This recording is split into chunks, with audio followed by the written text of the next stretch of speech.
with nobody in mind specifically, I now call David Davis. Thank you for the hint, Mr. Deputy Speaker. I will confine myself to issues around Amendment 1R in order to limit what I have to say. Last week's concessions from the government on these matters relating to 1R were long overdue.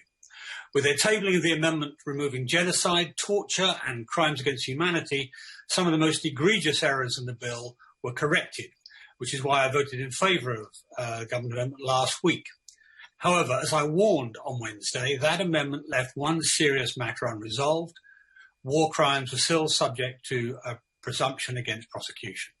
Thankfully, further representations from Lord Robertson and others has led the government to now rectify this oversight with the amendment they've tabled today. And I welcome that further concession.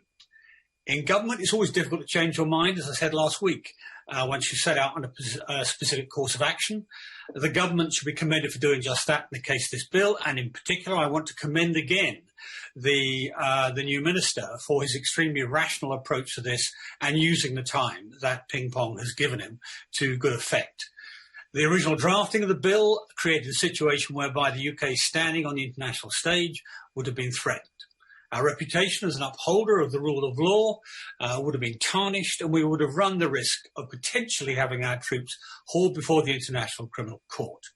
This would have been a truly shameful outcome. The ICC is usually in the business of prosecuting tyrants and torturers, not the soldiers of law-abiding democracies, let alone one with the reputation of the United Kingdom.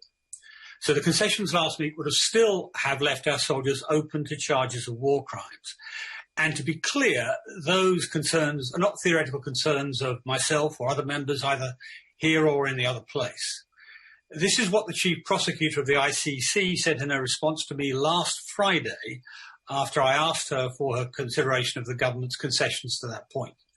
She said any gap between the scope of coverage and the excludable offences under the proposed legislation and conduct which might otherwise constitute a crime within the jurisdiction of the court would risk rendering relevant cases concerning such conduct admissible before the ICC. In other words, the state of the legislation last week would have still left our soldiers open to prosecution.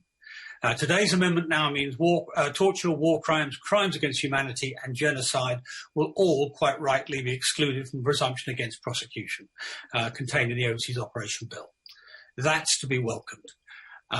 So on that basis, I am entirely supportive of the government. They will get my vote today. However, I will just make a comment en passant. It relates to what the spokesman of the opposition has said and his colleague on his own back benches. The Minister of Defence now needs to take the advice of people like former Judge Advocate General Blackett and others and improve their own investigation system to stop soldiers from going through the same problems again in future. The problem has always rested in part within the walls of the Ministry of Defence.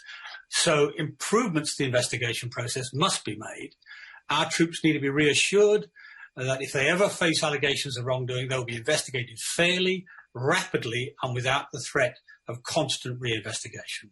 Only then will our service personnel be properly protected from vexatious and damaging litigation, and only then will this bill and its associated policy have properly achieved its aim.